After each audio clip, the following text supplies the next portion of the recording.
Hi, this is a conversation with Robert Neuwirth, and he is the author of Shadow Cities and also of Stealth of Nations.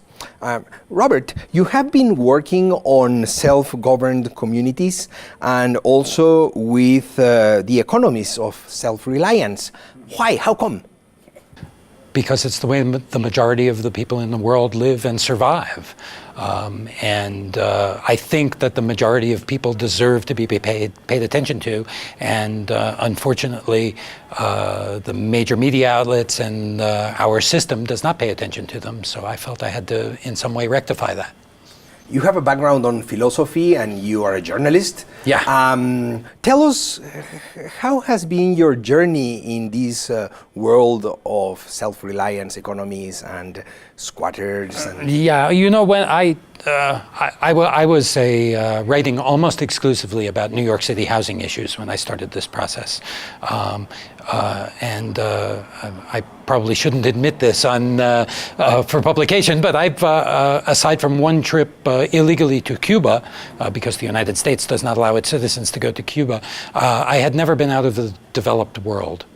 And one day I just stumbled upon the information that at that time in 1996, 600 million people around the planet were living as squatters. They were seizing land and building for themselves. And that was 1 in 10 people on the planet. And I just said to myself at that time that all the real estate developers, Donald Trump and all these other people that I was writing about in New York were not the story. These people were the story. And it took me 4 years to develop the courage to go to one of these informal communities and start the process of getting to know them. But that's what I did. And in 2001, I started my research and never looked back. One important detail is you just don't visit these communities. You live among them. My research method was to move in. So I spent the better part of 3 years living in shanty towns in 4 cities across 4 continents. So Brazil, Turkey, Kenya, and India. And I lived in each community for 3 or 4 months at a time and really tried to live with the people, interview the people, and find out the networks in the communities that are why they grow and enabling them to prosper. Now, these communities of squatters, of pirates, of informal workers have bad reputations. How did you feel in this environment? Well, I had no idea what to find, what I would find. I tried to travel with an open mind. What I did find is that I was welcomed almost everywhere I went. In all of the shanty towns that I went to, I never had a problem. People were amazingly generous with their time and wanting to introduce me to their lives. And I feel incredibly privileged. And I also know that probably in my home base in New York, I would never be so generous if a journalist from Brazil or Kenya came and moved in next door to me and wanted to do something. Would I spend as much time with them as my friends in the shanty towns did with me? I don't think so. So their hospitality puts my own hospitality to shame. And the same thing in the street markets. When I went and talked with smugglers and street entrepreneurs and people who sold pirated DVDs, I never got any suspicion or pushback. People were only accommodating and wanted me to understand what they did. I think of these communities as, in a way, anarchist communities, in a way, but I guess that it's not anarchy in the sense of no rules. Can you tell us something about the rules, about the institutions in these communities? Well, most of these communities have residents associations.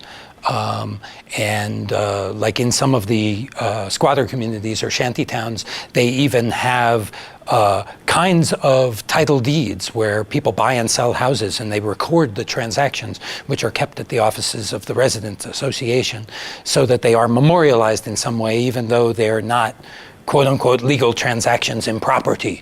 They're on possession. Yeah, they're on possession rather than on property. You trade the possession of a house. And so there are formal or kind of formalized rules in these communities, and they take care of themselves, and they patrol themselves, and they look out for themselves. I don't think the vast majority of residents or street sellers in any street market would identify themselves as anarchists. These are not people with an ideological agenda. These are people who view what they do as necessity based on the economic conditions in the countries in which they live. Tell us the story I heard about the translation of Informal Economy. Well, you know, when I went to the first, for that book, for Stealth of Nations, the first country I went to was Nigeria. I went to Lagos, the largest commercial city, really the first mega city in sub-Saharan Africa. And Lagos is crazy and convoluted, and I was walking around this one street market, Alaba International Market, and walking up to each merchant and saying, I'm Robert Neuwirth, I'm from New York, and I'm writing a book about the informal economy. And without exception, they all acted as if I was some vampire who had come and was threatening them.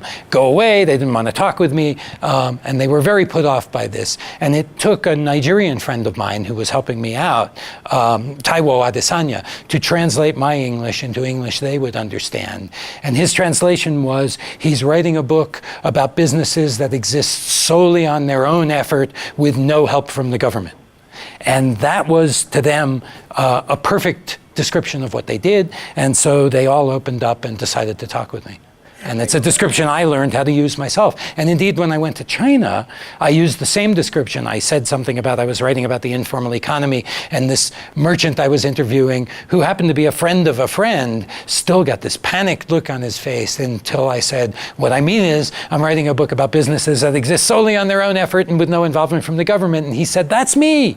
And so we had a great conversation. Please, let's go back to rules. Yeah. What about solving disputes? Well, most of the merchants associations, most of the markets have these merchants associations, and the merchants associations have these informal courts, which function as arbitration systems. So that if someone comes in and says, I bought a computer, or I bought a stereo system, or I bought a mobile phone from this particular seller and it doesn't work, they would solve the dispute, mostly by providing a new product and not by giving the money back. It was very seldom that I saw anyone get their money back, but they would get a replacement product that they were told was guaranteed to work. But, you know, there is a kind of arbitration, so they try to settle disputes and to keep customers happy. You mentioned cell phones. What about, is there a relationship of some kind between technology, the availability of technology, and the growth of businesses in these conditions? Oh, absolutely. I mean, the cell phones, Africa, and I'm sure it's the same case here in Guatemala, have leapfrogged the landline. There's no more need for landlines. Everyone has a mobile phone. And everyone uses a mobile phone, and often they have 2 or 3 mobile phones in Nigeria. And the reason why that has happened is because of informality and what I call the street economy of System D. All of the mobile phones that are used in the street economy are prepaid plan mobile phones. You don't buy a monthly plan. You don't buy the expensive phone from the mobile phone company. You buy airtime. And the mobile phone companies make the majority of their money from airtime. And the airtime is sold by a vast sales force of street-side vendors who sell you the recharge cards that you scratch off and get the number and type into your phone. And similarly, they can afford to buy the handset for the mobile phone because essentially, pirate merchants have gone and imported pirate mobile phones, which have driven down the price of mobile phones to the point where even scavengers at the garbage dump can afford mobile phones, so that everyone in the economy can now have a mobile phone, and the penetration rate is going through the roof. Are pirates enemies of the people? No, I think pirates are the friends of the people. Pirates it's just another price point for people. And in this case, what has happened is that the pirates have forced the legal brands to follow suit. So that in Africa, in Nigeria, I was there last month in March of 2013, and Nokia now sells a mobile phone for $19. which is a popularly priced mobile phone that is in competition with the pirate brand phones. And similarly, Nokia had to learn from the pirates, had to pirate the pirates, because the pirates started producing mobile phones that had slots for 2 or 3 different SIM cards, so that people could have 2 or 3 different mobile phone companies in the same phone. And Nokia recognized that they had to do that too. And now Nokia sells 2 or 3 SIM card Nokia branded mobile phones, also for cheap prices. The 2 SIM card phone is available for $29. And so it has democratized the space of mobile phones. The handset, the price of the equipment is no longer expensive, and everyone can buy a mobile phone. And you mentioned System D. What is System D? Well, I call the informal economy System D exactly for, as I recounted, the fact that people get scared when they hear you say the word informal economy. It doesn't conjure up what they see themselves as being part of. I've pirated the phrase from the former French colonies in the Caribbean and in Africa.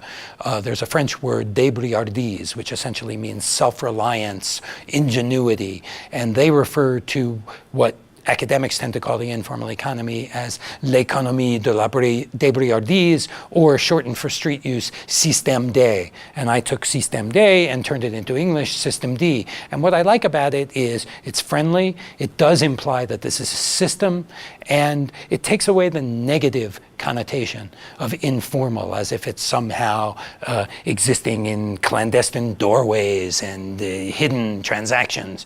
These are things that happen all around us every day, all the time. It's how the majority of the world does business. You know, half the workers of the world, 1.8 billion people, are working off the books. So we're not talking about something that's clandestine or secret. We're talking about something that's open and above board everywhere.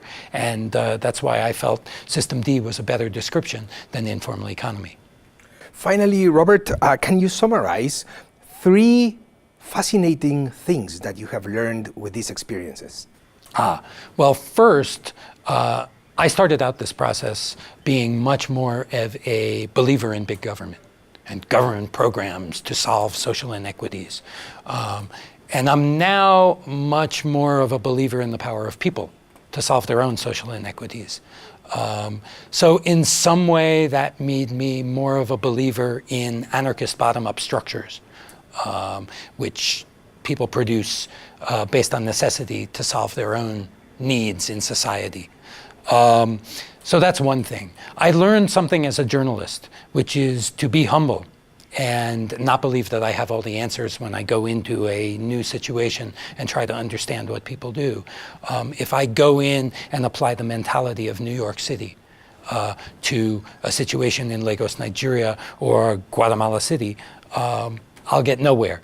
The situation here is very different, and I have to understand how people operate in the system here rather than the system in New York City.